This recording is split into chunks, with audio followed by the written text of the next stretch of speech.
Welcome to the Back in Time podcast with Kyle and JD, where every week we jump into our DeLorean, cruise to 88 miles per hour, and travel back in time to review our favorite films. Every week we talk about current cinema, the latest trailers, and we pick a new favorite film every single episode. But I need a nuclear reaction to generate the 1.21 gigawatts of electricity. 1.21 gigawatts! Don't say that! Never say that!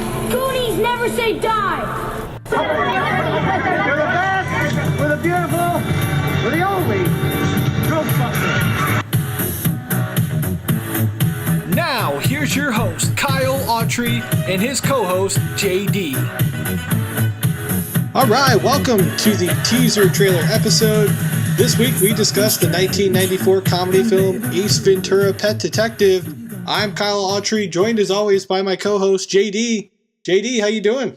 I'm doing well. I gotta let you know, the best soup always comes from cans. Why is that? I've never had a soup better than canned soup, and I'm having some right now. What kind of soup are you eating? Oh, chickened noodle. Chickened noodle? I thought it was just chicken noodle. No, it's noodles that have been chickened. Isn't it? No, you're definitely off on that.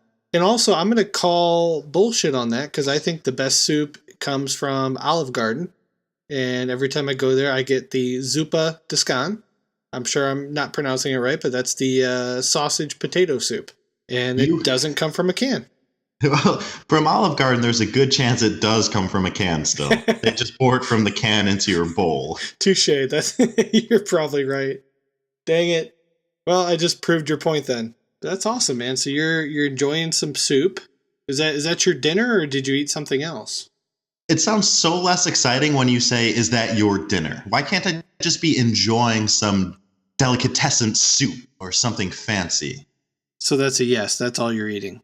Yeah, this is dinner. Okay.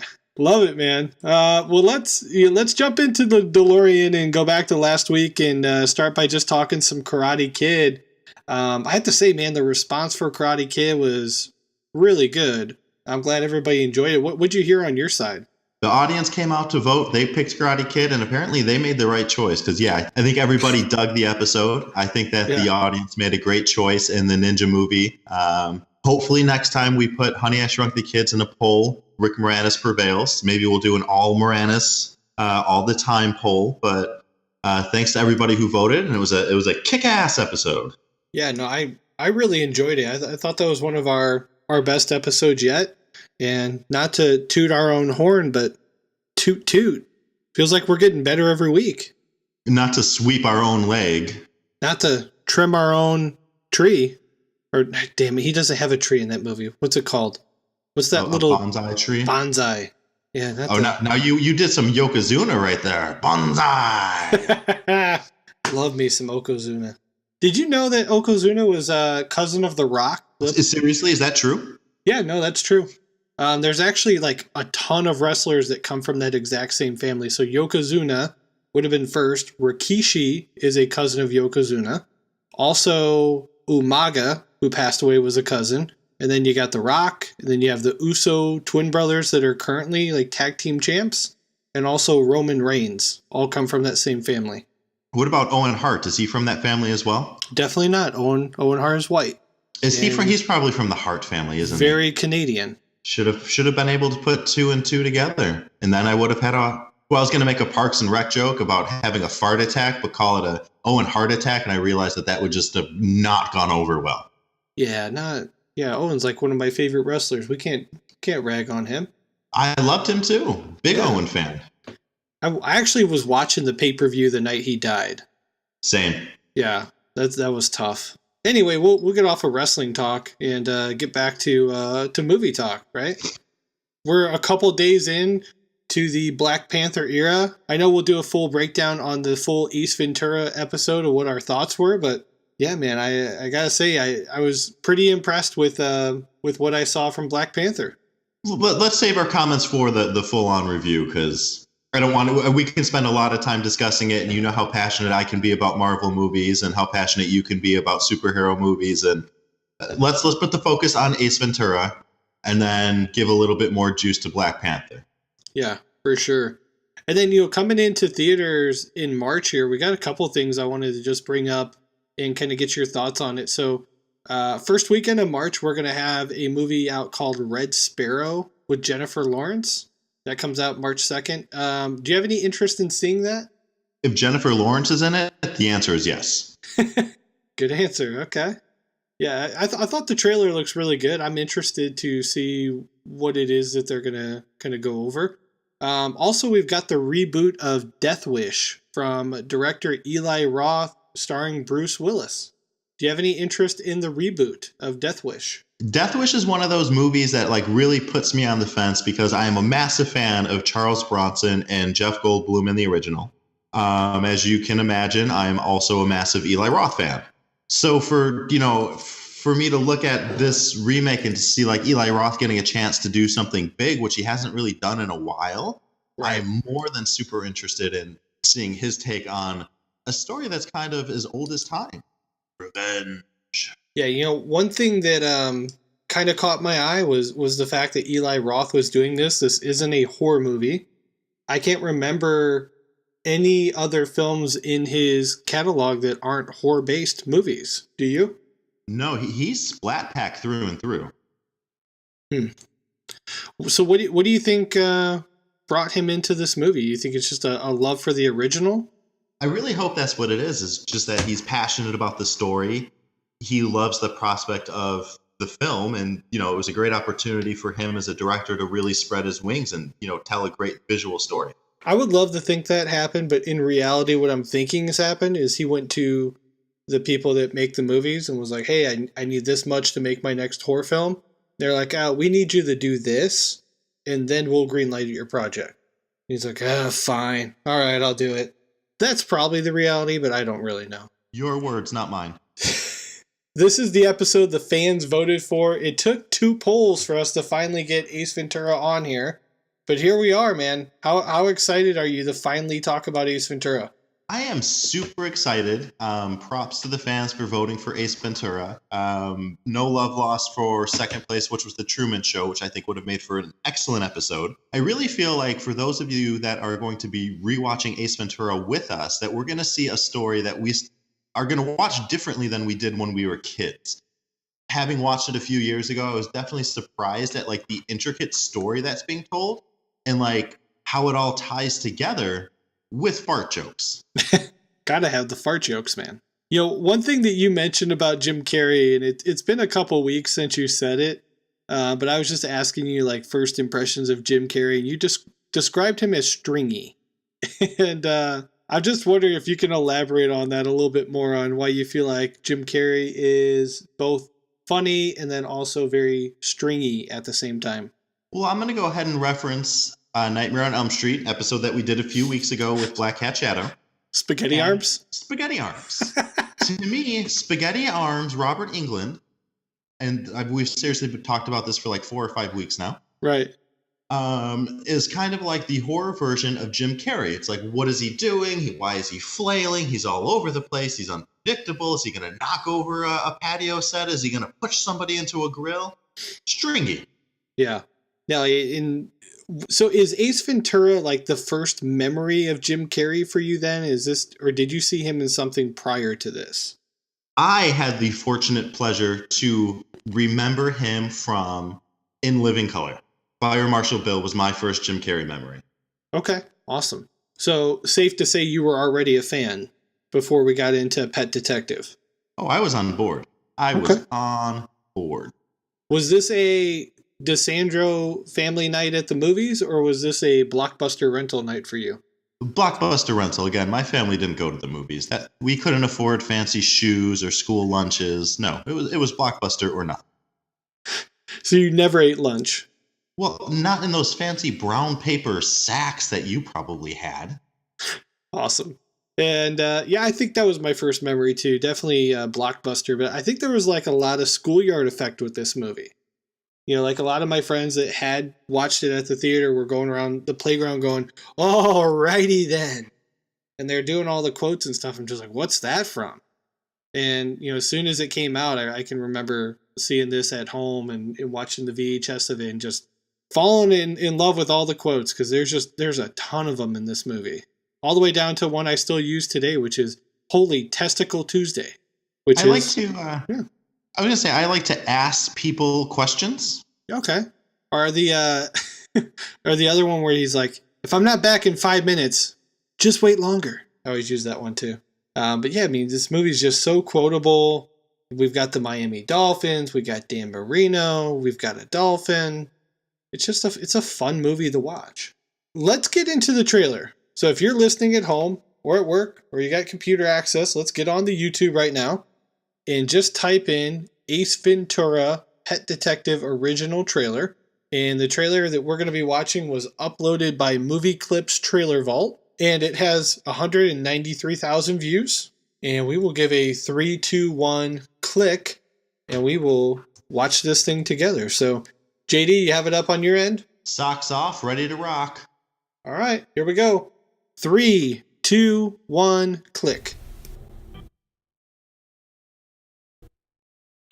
They faced incredible odds and unbeatable enemies to earn the name Hero. But now there's a new way to spell action.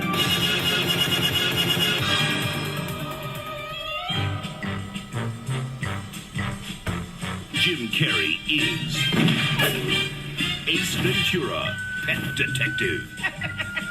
He's the best there is. Excuse me, gentlemen. Pet detective. Actually, he's the only one there is. You really love animals, don't you? If it gets cold enough. Now, the mascot of the Miami Dolphins has been kidnapped. Oh, righty then. And he's on the case of a lifetime. Listen, Pet Dick, how would you like me to make your life a living hell? Well, I'm not really ready for a relationship, Lois. There's no place he won't go. Captain's log, starting 23.9. Ace, get out of the tank. I just can't do it, Captain. I don't have the power. Nothing he won't do. And no one he can't handle. I could do anything to embarrass me in front of camp. What? Like this?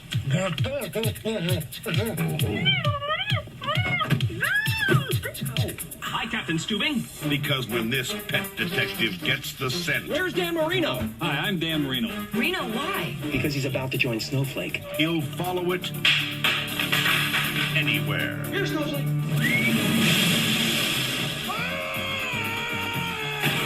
Jim Carrey is Do not go in there. Ace Ventura, Pet Detective. Yes, yes, yes. All right, JD, I'll have you go first. What do you think of the trailer here? First of all, I totally forgot Tone Loc was in this. Yep, sure is. Is this our first appearance of Tone? Are you talking about Tone Loc? Yeah, Tone Loc. To tone? Yeah. This is definitely our first episode with Tone Loc for sure. We haven't hit Surf Ninjas or Blank Check yet. I didn't know if maybe he snuck into a different party. Oh my gosh, he is in Blank Check. You're damn right he is. He's Juice. Yep, that's amazing. Good catch. I have to say, and then I'm sure you heard me on the other line. The audience couldn't, but I was just laughing like a hyena. The whole trailer, just watching his stringy body, just being a goofball on literally every clip of this trailer. He's stringy. He is strang-a.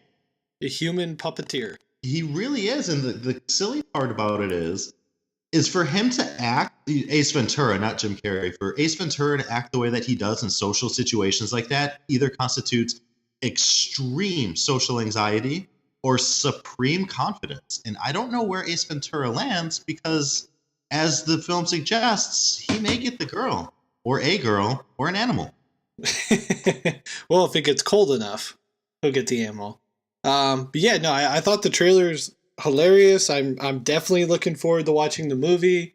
I guess what I'm going to be looking forward to kind of paying attention to is just what he does, even when he doesn't have a line, just like his movements and his facial expressions. That's what I'm going to be kind of paying attention to. How about you? What are you looking forward to? No, I think that's a great point that you make, is that Jim Carrey as an actor says a lot between his lines of dialogue with his actions. Especially in the trailer when he comes out and he's all eaten by the shark and he's like, no, do not go in there. And then, Woo! I didn't get it as a kid, but now it's like, oh, poop. Right. Awesome. Well, let's jump into the box office numbers and kind of see how Ace Ventura did in the theaters. So Ace Ventura: Pet Detective was released to theaters on February 4th, 1994. Distributed by Warner Brothers Pictures with a runtime of 87 minutes and a production budget of $15 million. Opening weekend, Ace Ventura was released to 1,750 screens and was the number one movie at the box office that week, bringing in $12.1 million. It would go on to repeat number one at the box office in week 2 and bring in an additional $9.6 million over the weekend, bringing their 10-day total to $24.6 million. JD, what do you think about the first 10 days here for Ace Ventura? Dude, that's like one of those peanuts that you open it up and it has 3 nuts inside of the shell. Like, that's a pretty good, considering looking at Ace Ventura now and the legacy that it's held up. It's, looking at what its budget was and what it did over 10 days, and for it to be number one 2 weekends in a row, I think it was kind of a success. I think that's a great way to start off a movie like this. Jim Carrey's still young in his comedy, blossoming career. He's got a lot of films to get under his belt still. And for him to go back to back like that, I'm a little proud of him. Good. Week 3, they did drop to number 2, but still brought in over $10 million in week 3. The movie that kicked them out of the number 1 spot that weekend was On Deadly Ground with Steven Seagal. Do you remember anything about On Deadly Ground? I remember it existed. Okay. I remember you used to often play Steven Seagal versus Rambo versus Terminator in the playground. Well, maybe not you. Us normal kids did. And that's about it. I mean, for me, all Steven Seagal movies sort of run together. Right. And the only difference that I could ever tell is where he rips the body part out of an individual. Like, I think in Under Siege, he rips a guy's Adam's apple out. So I'll never forget Under Siege. Did they not just do like 20 Under Siege movies? They all have different names? Interesting. Week 4, Ace Ventura would go back to the number 1 spot and take back their crown here. And they would also repeat in week 5 and would stay in theaters for 17 weeks total. Total domestic gross for the film was $72,217,396, bringing in an additional $35 million in international money, which brought their worldwide total to over $107 million. So not only did they start off well, but they finished well too. So what were your thoughts on the total numbers here for Ace Ventura? More than you expected? Less? That's definitely more than I expected. Like, I didn't think that it would hold on the number 1 spot and go for as long as it did. I know that he can go a few times, but man, he really brought home the gold. Yeah. Now, if you had to guess without cheating, and I do want to cover the sequel, so I don't want to give much away here, which movie do you think grossed more money, the original or the sequel? I really feel like the original did. Okay. Well, you'd be dead wrong. Damn it. And So, 50 shot too. Yeah, I won't give away too much, but the sequel to Ace Ventura doubled up the original, which surprised me quite a bit because I don't remember getting that excited about Nature Calls, but apparently everybody just loved it. I, in all honesty, have never seen When Nature Calls. Never seen it. I've had Really? Close to zero interest. To me, from what I could tell from the trailer, it does, again, what we've been talking about for multiple franchises. What the sequel does is it takes the main character and story out of the element. I mean, Ace Ventura, he's a fish out of water when he's in the big city, when he's in Miami and he's investigating pet crimes. Right. To put him out into the safari where he's surrounded by animals, I don't know, it's sort of, again, and I don't know the story, but I don't. Jurassic Park without the park. Yeah, weird. You just call it Jurassic at that point.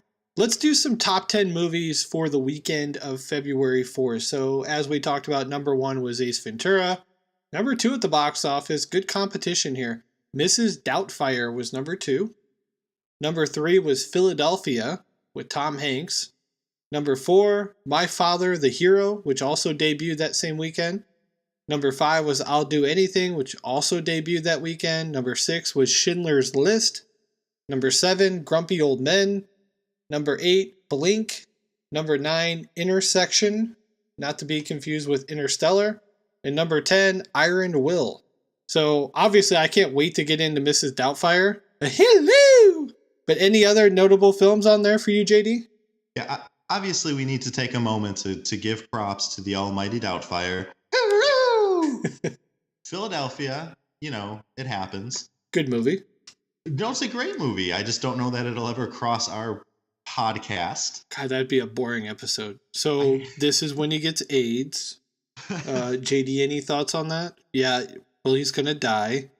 Here's the medical research that says that if he were alive now, he would be cured, but he's dead, so there's that. What else? Big Grumpy Old Man. Was it Grumpy Old Man, not Grumpier? Yeah, Grumpy Old Men, the first one. I loved those. I thought those two movies, that and then the sequel, were pretty cool. Obviously, if I watched them as an adult, I'm sure it's a totally different movie. No, they're still funny. I watched it not too long ago with my dad, and Walter Matthau's character is hilarious. He always just, putts. And then it's got the trainer from Rocky is in it. And it's just a good cast. So, it holds up. But My Father, the Hero, I remember this one. And not to turn this into let's ooze all over her, but Katherine Heigl, I just remember seeing her in the trailer, like in a bikini. I'm like, I'll watch that. So the one thing that I remember about that movie is Gerard Depardieu, or however you say his name, and just laughing uncontrollably during the trailers for that movie because I thought his name was so silly. It shows how culturally insensitive we were raised to be in the 90s. His name was silly, so I laughed. I heard a story about him after all this stuff came out about Harvey Weinstein that he got into his face and threatened to kick his ass one time because Harvey Weinstein didn't pay him. He's just this real brute type of guy from France. And he was just like, I'm not playing this game. Give me the money or I'm going to hit you with my giant potato nose. And that dude's got a beak on him. Have you seen his photo? I have seen photos of him. Interesting that you would. We haven't beaked in a while, so I'm. I mean, I'd beak with Katherine Heigl. I don't know about Gerard de. You would not let that potato beak? No, absolutely not. One of the other movies that stands out to me is Iron Will. Not because it's like an Oscar-winning movie, but for the simple reason that any time in middle school we ever had a substitute teacher, that was like the go-to movie. It's like, hey, guys, we got a sub today. Guess what? Don't say we're watching Iron Will. We're watching Iron Will. Somebody want to grab the TV? It's like, oh, my God. I must have watched that movie 10 times. And then somebody would wheel in the TV on the cart, right? Yeah, it'd be on the cart. And, yeah, you get to watch 30 minutes of it, take a break, come back after lunch or after recess, watch another 30 minutes. Just oh, my gosh. I mean, it's probably a good movie, but it's just... it kind of ruined it for me because I had to watch it so many times. Yeah, that happens with school movies and, the... That and October Sky, that was the other one. I didn't see October Sky until I was an adult. I missed that one in school. Apparently, you guys lucked out in Indiana. Yeah, I guess so. Let's jump into some of the success of the movie and just how it was received critically here. So we know it did well in the box office. Let's talk about critics and audience. So we're going to use Rotten Tomatoes to gauge the response. JD, of course, was not given the numbers ahead of time, even though last week it might have seemed like he cheated because he guessed almost perfect. I think this week will be a lot different. So, JD, how do you think the critics received Ace Ventura: Pet Detective? I am very nervous about my guesses this week, partly because last week I was stellar. This doesn't seem like a movie that critics would have responded too greatly to, because I feel like they would have been distracted by the stringy toilet humor. That maybe that's just what we call it from now on. Okay. So I really feel like Roger. I'm going to go with my gut. I'm going to go with my gut. I'm going to give it a critic's response of 38%. Okay. Great. And what about the audience? I feel like the audience responded a little bit better. But based on our poll, again, this is the second time that we've had Ace Ventura as a potential film to review, and that our audience didn't come to bat in like droves the way that I thought they would have, for Ace Ventura. Mm-hmm. And then even this, for it to be like such a neck and neck race, that I feel like it sort of skipped a generation maybe. And so audience, I'm going to say 54%. Damn, you're close again. All right. So, I mean, you're pretty much dead on. So the critic response was 46% rotten. So you're a little bit lower on that one. But the audience was 57%. Hey-o. So you're almost right on the money there. And yeah, for some reason, you make a lot of good points there. Even in the poll topic, like the first time, it came pretty close to winning, but it got beat out. The second time, it barely hung on by like a couple votes. So for whatever reason, not like everybody is crazy about Ace Ventura. So I don't know if it's a generational thing. Maybe it's just you got to be like a 90s kid to love it. And if you're a teenager, you thought it was like stupid. I don't know. What do you think it is? I'm tempted to say ask that same question again after or when we do the full review, after the movie is fresh on our minds. Probably a good question to ask then. Yeah, you're right. We might have some more fresh insight on it, but I wonder. I think those that were our age that watched that movie as a kid. I mean, you have a son. Would you show him Ace Ventura yet? Not yet. So I think there is like a generational gap where it's not necessarily been introduced into, anybody that's from 5 to 15 years old. I mean, we were very young when we watched it, but I can't imagine anyone in that age bracket watching this movie. Yeah, it'd be tough to explain to them why there's a trans woman in the movie with the balls in basically her ass. I don't know. That'd be a tough conversation to have with a 5-year-old. But yeah, and at the time, 5-year-olds were quoting this movie all over the playground. But you know what? I mean, this movie, it came out today, would be gangbusters for that, though. The story is very ahead of its time. I want us to focus on that when we get to the full review. Yeah. So we swapped Dan Marino out for like Drew Brees. What do you think? It adds up because Dan Marino was kind of towards the end of his career when this movie came out, if I'm not mistaken. Yeah. It'd definitely be like Brees, Brady, or Rodgers. I could see Rodgers doing it, though. I think he'd be funnier than those other guys. I don't know. All right, let's hear from the critics, though. We've got a couple things. We don't have our old buddy, Robert Ebert, because I chose not to include him this week. So we've got Steve Holden of the New York Times said, only a child could love Mr. Carrey's character. But that may be the point. The movie has metabolism, logic, and attention span of a peevish 6-year-old. What do you think? I think he hits it right on the head, especially with the 6-year-old. And I think that's the generational cultural differences that review, if a parent or anybody saw that and it's like, oh, this movie's, good for a peevish 6-year-old, they'd be like, no. But back then it was appropriate. Yeah, maybe I just need to wait one more year and I can show it to my son now. You know what? I will come in the middle of the night. I will scoop him from his bed.